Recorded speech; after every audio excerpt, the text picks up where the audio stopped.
out more. We're going to find out more about the ever-growing Backyards and Burgers, or Backroads and Burgers, not backyards. You can get a burger in your backyard, but they are also Mississippi started. But Backroads and Burgers, they are a blog that started back in 2016 with a couple of friends, and to say that it has grown into something they never expected would be an understatement. So joining me in the studio is Dori Lowe as well as Brandi Berry. Welcome, ladies. Thank you. Thank you. Okay, the backyard thing has to happen more than once. I can't be the first one to go to. I wish I owned backyard burgers. But you don't. Full disclosure, it's Backroads and Burgers. It's a very popular blog site as well as social media presence. Now, Brandi, you are from Columbia, and we tried to catch up with you while we were there for Christmas in Columbia a couple of weeks ago. So are the lights still up? They are. They'll be up for about 2 more days. So still plenty of time to ice skate. Come down, and even if it's 70 degrees, you can still ice skate in Columbia and watch light shows every hour on the hour from 5 to 11. Is there a little bit of depression in the town whenever the lights turn off and everything goes back to, I hate to say normal, but it gets a little quieter in your small town? You know, right now people are avoiding downtown if they're locals, not driving through, not doing, because there's traffic jams now, and we don't have that very often. And so it's a lot of fun to see people and seeing the tags from all over the state and out of state to see the people that come in. But after it's all over, you kind of breathe that sigh of relief. But in July, they're going to start putting it all back up again. So that's okay. We get a little bit of a break with that. But that's kind of like your MO, is that you leave your small town and you travel to others, and that's sort of how it all began. Okay, Brandi, take us back, because I know you're one of the original founders of Backroads and Burgers. And Dori, you come in not too much later after that. But back in 2016, what was going on? What were the friends that were looking just to get out and explore and eat good food and travel? Yeah, we had a group of friends who would get together and basically flip a coin, and that coin may represent north, south, east, or west, and we would pick that destination and just drive, and we would find somewhere historic to look at, somewhere really cool to eat that's local, and try to find out the cool stories that were going on. And slowly, Mark Rogers, who was a founding member, I think he had 50,000 followers on his personal Facebook page, and I had something similar to that, and people said, y'all need to start blogging. And so Mark and I were like, yes, but what does that mean? So it was a growth process. We launched our first website January 1st of 2017, launched another one in April of 19, and we just got finished with a new website that's up and running now that gives us a better intake on SEO and analytics and lets us see how we're progressing, whereas the market is concerned. Well, it's definitely become more of a business for you guys, a thriving one, than it was in the beginning. It is. And you could have probably never predicted that this is where it would sort of be. Okay, Dori, so you're in the story now. I mean, you have come alongside the Backroads and the Burgers. Did you first start out as a fan? How did you get connected with the blog site? Well, Brandi and I were friends. We teach together at the same school. And so she, after Mark kind of moved and kind of put down Backroads, and Brandi and I were actually out shopping, and she sort of was overwhelmed with trying to keep the blog going and doing some other things that she was involved in. And she was like, I'm just going to have to stop. And I said, no, you can't stop. You have all these people, that's still tuned in, and they're following you and trying to think. I said, I'll help you. Just tell me what you need me to do. It's probably I think that was a big mistake on my part. I didn't realize what we were getting ourselves into. Yeah. But that's been a lot of fun. But she was like, okay, well, you take the pictures and I'll write the blogs. And I was like, okay, deal. I can do that. And so that kind of started the whole like a rebranding process. Yeah, kind of.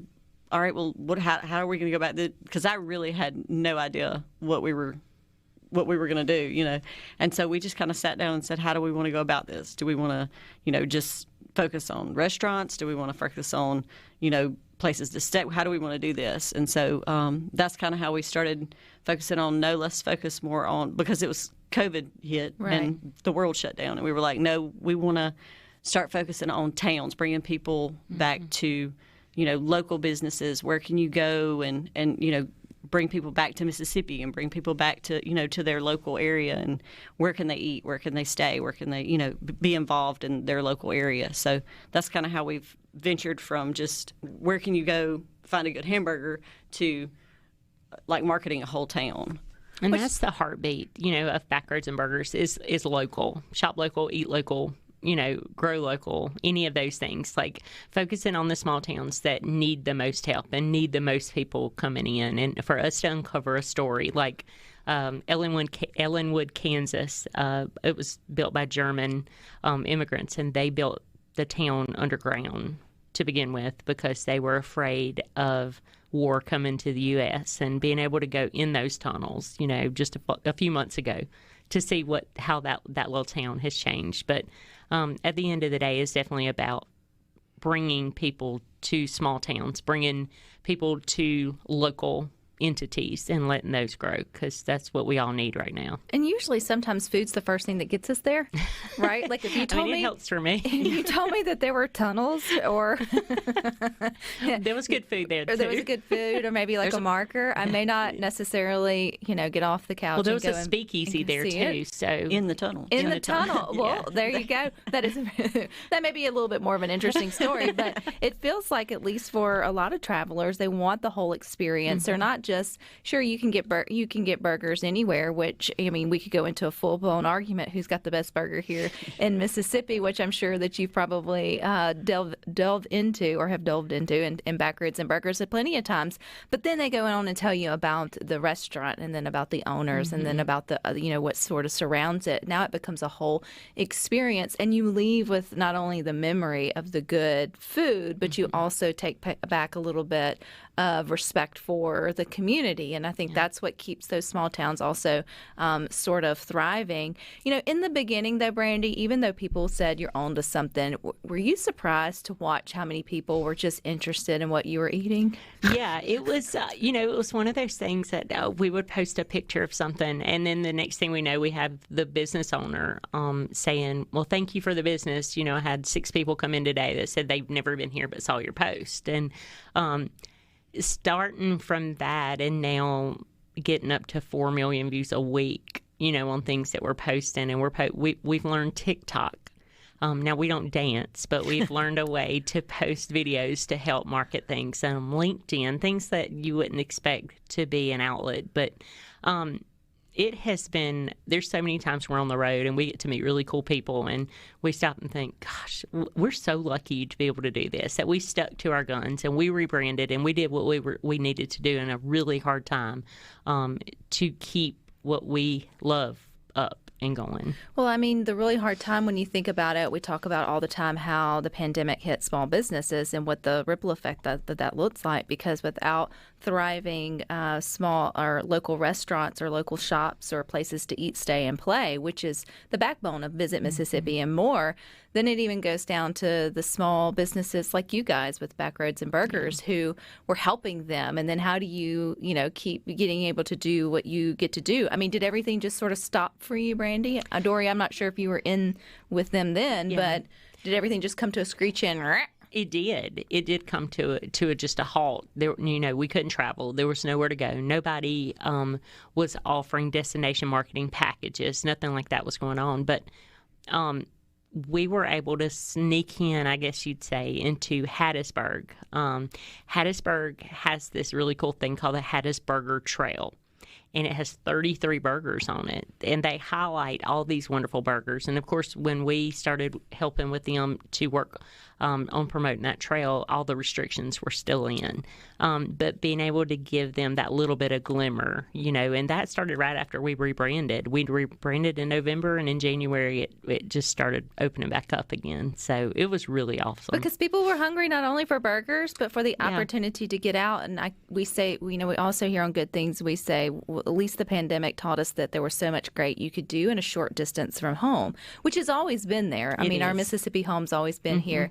But whenever you can no longer fly, or you felt a little more weary about traveling across state lines, then you started to get curious about maybe what's within a drive distance, or understanding how bad our small businesses needed us, like our local restaurants. Well, we've got more yummy stuff to talk about and fun things that they've been exploring coming up next here on Good Things. the state. You can get more of Backroads and Burgers, at least today, here on Good Things. I've got with me the co-owners, Dori Lowe and Brandi Perry, who are setting out to tell the stories of small town through their, things that you can get out and do as well as eat, which is exactly what we try to do here, is encourage people to visit Mississippi. Now, on our text line, I have to say, Justin says, Backroads and Burgers is one of my go-to pages to find info on new places. Great job, Brandi and Dori. Which I love y'all's story because it's not like you're a corporation that's come together and tried to create some marketing powerhouse. It was just friends who were doing this genuinely and wanted to share, and then obviously took the opportunity to grow something greater out of it that you would have never imagined. And Larry and Jackson also says great organization, but he does think you have to show your boobs to be on TikTok. So proving we're going to delete TikTok now. I will say this is the second time Larry has said that about TikTok, and I don't think that's entirely true. I think there's a subset of it for that, but burgers get good juicy burgers get just as much traction on TikTok as they do. The other things. Okay, so telling a small town story, I think, is what you guys do.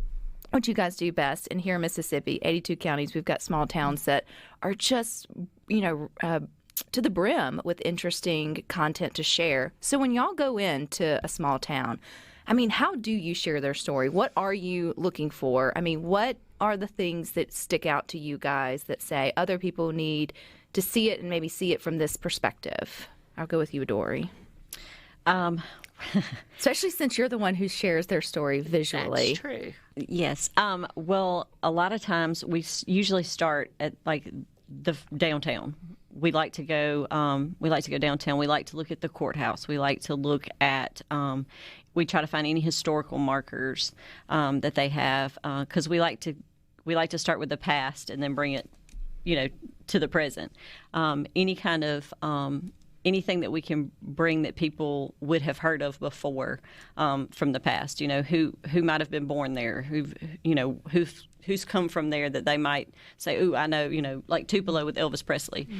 We covered the Elvis Festival in Tupelo in the summer, and so any kind of figure that was there, or any kind of historical aspect that we can bring. Of course, Brandi being a history teacher, we'd like to make sure we hit any historical cemeteries or anything like that. Go straight to the dead. We go straight to the cemetery. All the secrets that the town has to offer. But we like to delve into the history of a place and kind of get the background of the city, and then we go straight to the people. We talk to the shop owners. We make sure we talk to the we don't just go to a restaurant and sit down and eat, incognito. We want to talk to the owner. We want to find out, when did you start? Why did you start? Why did you put your business in this town? Why did you pick this street?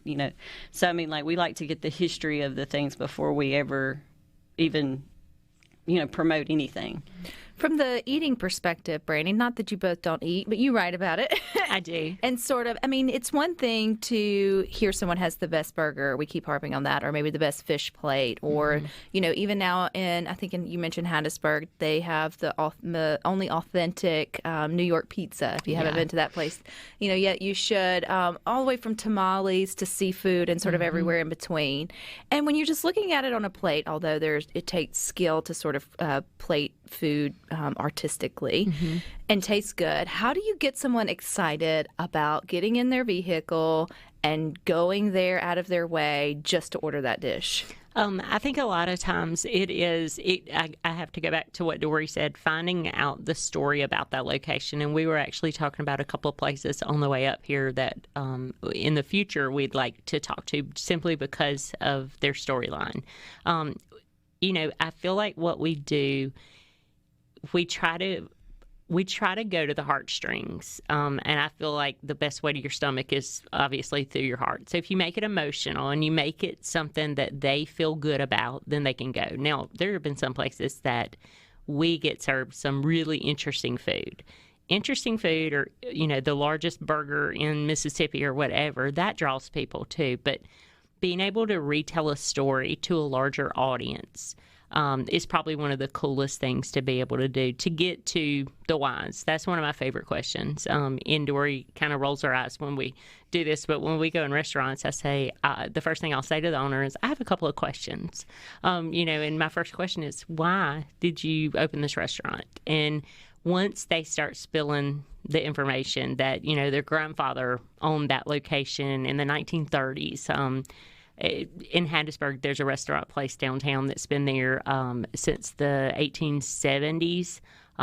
It was a food market, a produce stand at one time, and it's just developed from there. But I think finding the why behind everything is the pivotal point for us. I know finding the why for us is why we do it, and that's for local. But the pictures tell such a great story.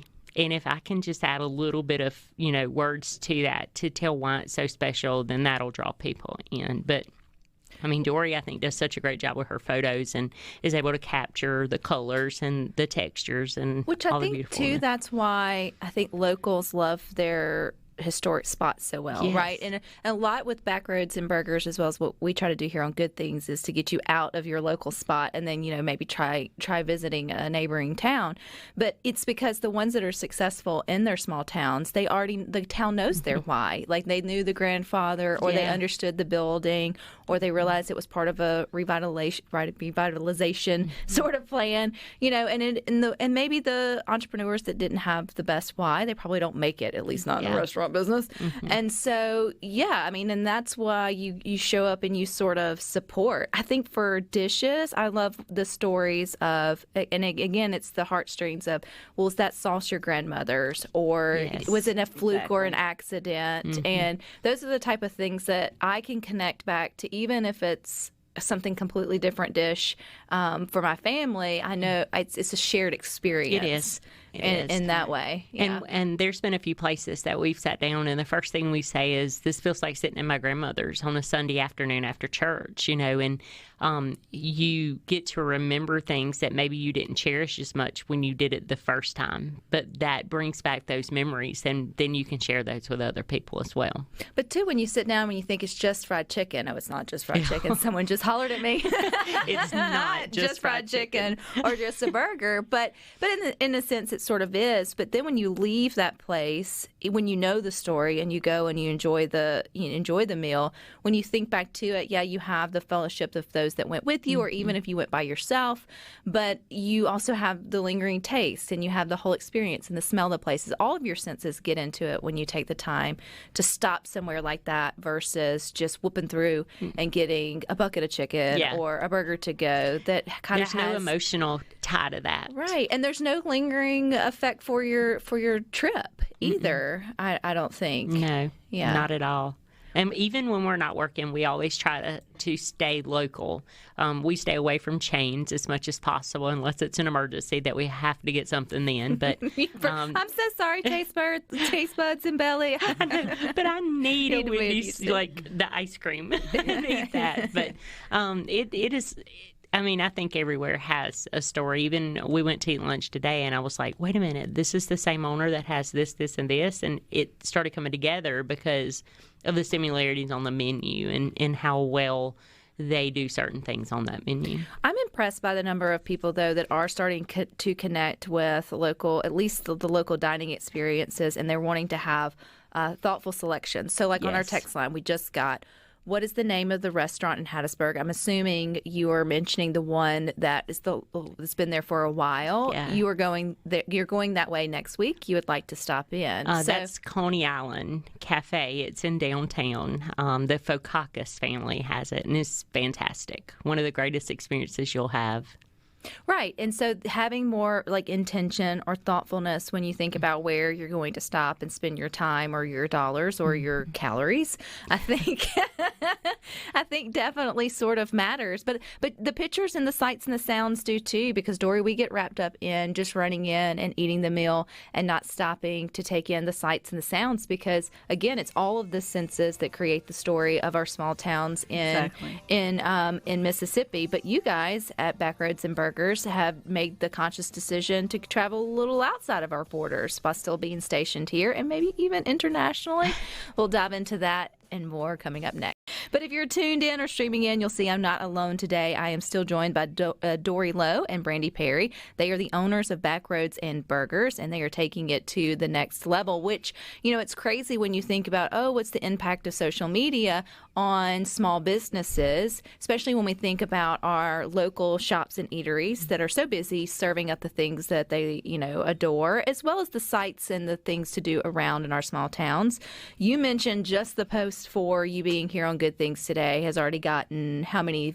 23,000 views. For what, and you've got people tuned in from Mobile and all over that may have not been listening to the show. So just that little bit of help. So for these small businesses, you are doing them a huge favor by having the following, but you're not being gimmicky. I mean, people are tuning in like Justin because they just want to know the simple stories. I think when you do it in a way where you're not trying to be salesy or gimmicky to it, you're just sharing the stories. The story is selling itself on people to get out and visit and enjoy. So you guys made the conscious decision to go a little further. I mean, that's a big deal. Mississippi, you're Mississippi girls, born and raised, Monticello, Columbia, or live there now. You're school teachers by day, but you're traveling around at night, and you thought, you know what? Mississippi's just not big enough. Let's take the Backroads and the Burgers on the road. Was that an intentional decision or a happenstance decision?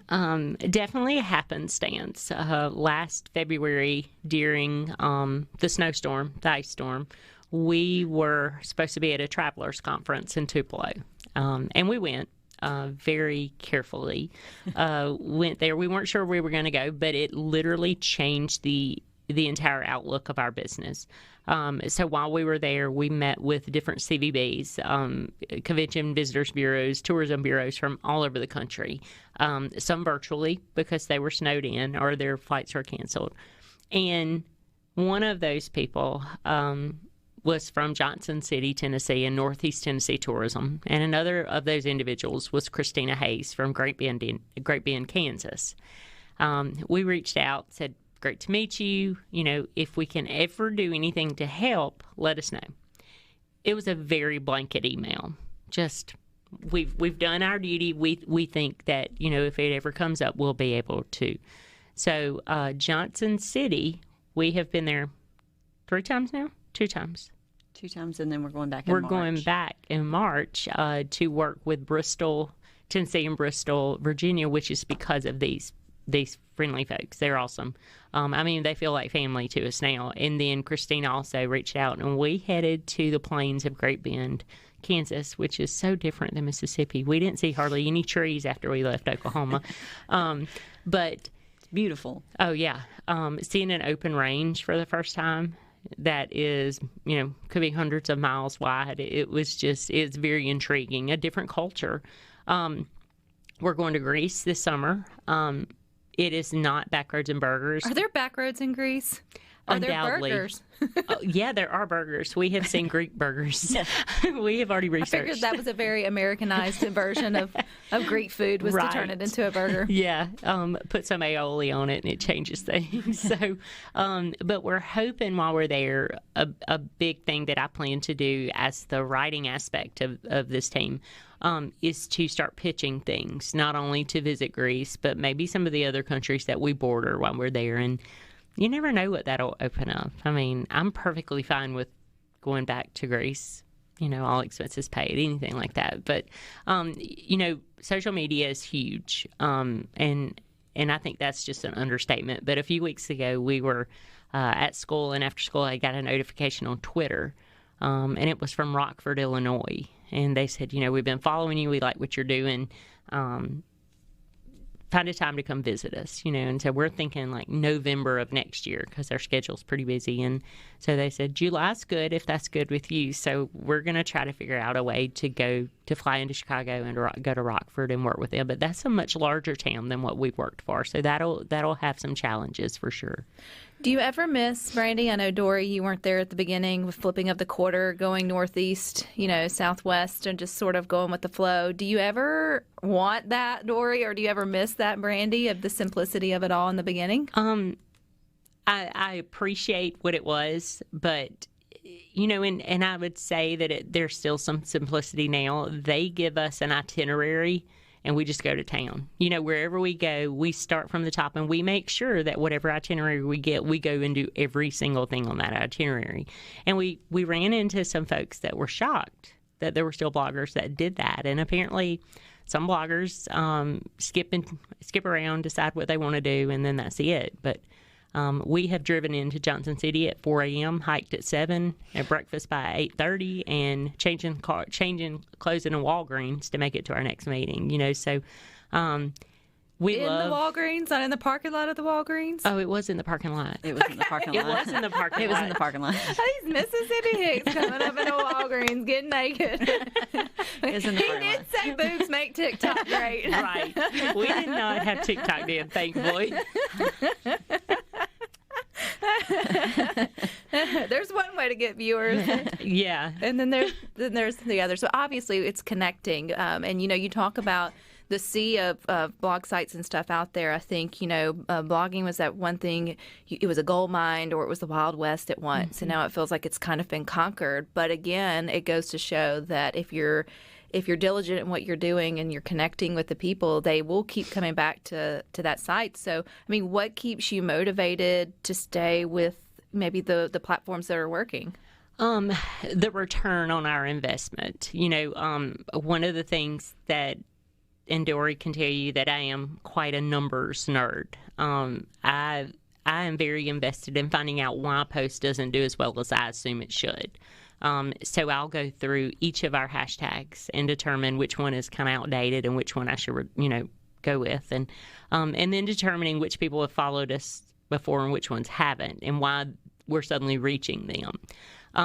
So I feel like what we give our potential clients is honest to goodness hard work, because a lot of times we're up, many hours in the hotels at night trying to get stuff done, and we schedule out. I have blogs scheduled out for the entire year, and it's exciting to me to be able to produce new things every day, or as often as I can. We were talking about a New Year's blog that'll go out in a couple of days, and I love writing, and I know that's probably the nerdiest thing I could say, but being able to create something nobody else has created before is exciting to me, and then seeing how far it goes afterwards is rewarding.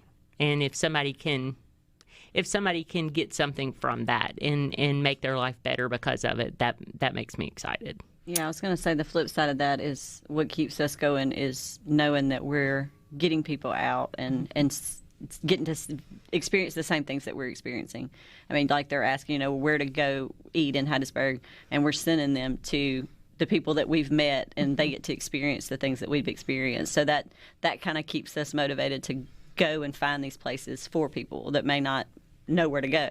And so that kind of keeps us pushing to find all those hidden gems that people may not ever see. And there are so many of those little diamonds stuck away, sure. In roughs all over the world. And so it's so much fun seeing those being brought to light. And there's new ones starting every day. I know they may not be the little dive spots that have the historical charm and character, but so many of our main streets are getting new life breathed back into them. And then they're finding that there's great restaurants or great shops that are kind of being birthed with the rebirth, all across the state. And so they need help in sharing their stories. We do our piece here on good things, and then it's cool to see that other people who are excited about it is connecting with people as well. It's all about it's a big, helping each other. It's a big smorgasbord. Like help. It sort of all comes full circle. Dori, I know this has to come full circle for you, considering you weren't there at the beginning with the. Did you ever in your wildest imagination thought you'd get paid to go travel, eat, stay, play? Absolutely not. No, my background is just teaching, and my husband's a farmer, and so I just assumed that I would end up sitting on my front porch watching the corn grow, kind of deal. I never thought that I would be traveling, especially as much as I travel now. I love traveling, but I've always just gone on family trips and that kind of thing. But so never in my wildest dreams did I think that that I would be traveling and finding those places for other people to go find. So. And I wanted to save it for the last segment, but let's have it on the C Spire text line, 601-879-4395. Best burger. in Mississippi. Let us know. You can shout out your own place or somewhere that you've been. Best burger in Mississippi. We'll hash that out in a little bit more with the ladies from Backroads and Burgers coming up next. But Backyard Burger has a good one. We hope we've inspired you today to get out and travel your own back roads and eat a burger. And I knew I couldn't have this conversation without opening up the floodgates, but I had to do it strategically, Brandi and Dori, because they would just start coming in. Everyone has an opinion, and I think that's another thing that makes the food blogging fun and that lightheartedness to it. Is everybody does have an opinion about food, and you don't usually get too throat cut with it until you start talking about putting mayonnaise on your barbecue, but I'll save that for another day. And it just kind of lightens the mood because everybody enjoys a good burger. Someone says Taylor Grocery in the Oxford area. Yeah, I haven't been there yet, but I've heard that's fantastic. And that's what's fun about our growth. It's wherever we go, we're trying it. So next year I may say that Taylor is my favorite burger. Exactly. So what's what holds the spot in Brandi's burger spot? I think it probably holds a spot in mine and Dori's top spot, and that's Sully's in Hattiesburg. Sully's in Hattiesburg. Well, Larry and Jackson says Roosters in Flora is good. I've actually had theirs. I have too, and it's delicious. Mailman Clayton says Sullivan Burger and Sully's in Hattiesburg or Petal. And then the Lady May in Ocean Springs has the best burgers on the coast. And I think, again, something as simple as a burger, which is just buns and the meat, but then it gets so creative after that. You can add in the different flavors, and there's a story there, and just like from the coast burger is going to be different than a Delta burger, which is going to be different than a Central Mississippi burger. And it's about culture, and it's about the influence, and it's about the flavors that are so popular in those regions too. And speaking of mailman, Brandi, your childhood mailman is listening to Good Things today. How cool. As well, but it's just such a small town here in sort of Mississippi. And that's usually how your best restaurants survive, is word of mouth. I mean, if you think back, and now you just have these channels like social media that have just become opportunities to, because really if someone goes to one of the eateries that you stop at or one of the local restaurants, it's because it's just word of mouth. What you said makes them, want to go and sort of give it a try. Yes. Okay, Doug's and Hazel's Drive-In in Columbus, Mississippi, Carl said, has a good burger. Rhino, I'm going to throw you under the bus. Best burger for you? I'll break it down between dough burgers and regular burgers. Dough burger, Johnny's Drive-In in Tupelo. It's just, it's great. Whereas regular burger, Stamps Super Burger from I agree. Jackson. Yeah. Stamps is good. I feel like I need to have my burger game. And Johnny's has such a cool historical aspect too, because that's where Elvis ate his burgers too. So. Well, that's pretty cool. Handy Andy, like the name, Handy Andy in Oxford has an outstanding double cheeseburger. Ooh. And burgers are one of those things. It can be a burger place, like a burger kind of shack or sort of thing, or it's a completely schnazzy restaurant and then they just throw a burger on the menu. It's one of those because, everybody. But my mother is also one of those weirdos, love you, Mom, who will go to a Mexican restaurant and order a burger. So I feel like the burger is the safe thing for many chefs to be like, if they don't find anything else on the menu, they'll like a burger. They'll definitely like a burger. Okay, besides burgers, let's say, what's the best thing out of the ordinary you've had during your travels? Dori and Brandi. Oh, we've had so much. It's hard. It is hard. I would say, if I'm branching way out, in Johnson City, Tennessee, there's a restaurant called Label, and they have Parmesan aioli French fries that are crispy as an appetizer, and they are hands down probably one of the greatest. I could eat those every day. What's yours? Ooh. I don't know. I like so much. My favorite food. Well, it could be any appetizer or last thing you sort of ate. I'm sure you've probably written about it. If not, you're keeping it to yourself. I photographed it. You don't want me to write about it. I have lots of favorites. Probably the one thing that I can remember, and it was in Johnson City as well, it's funny, but we went to a restaurant called Timber, and I refuse to eat Brussels sprouts. I think they're gross. but they snuck them in on me. And usually when you get Brussels sprouts, they're probably quarter size around. Well, these were like super tiny, and they were fried, and I thought they were like okra, and I ate them, and then they told me later that they were Brussels sprouts, and I really loved them, but I still won't try them again. My husband snuck in Rocky Mountain oysters one time that way too. Ooh. Said it was chicken. It wasn't.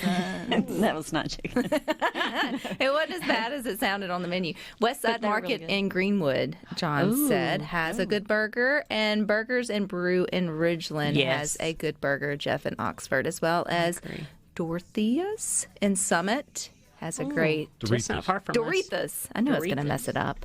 But for that, it's not just burgers, it's so much more. Head on over to backroadsandburgers.com. I can't wait to have y'all back when y'all are officially international and just to see how this continues to grow. Yes. We're so happy to have you still right here in Mississippi sharing all the good and encouraging people to visit their own hometowns and more. So thank you. Thank you for having us. All right, you guys stick with us, though. You got more coming up next with Sports Talk Mississippi from 3 to 6. Rhino and I will be back tomorrow at 2. But until then, I hope you all find time for the good things.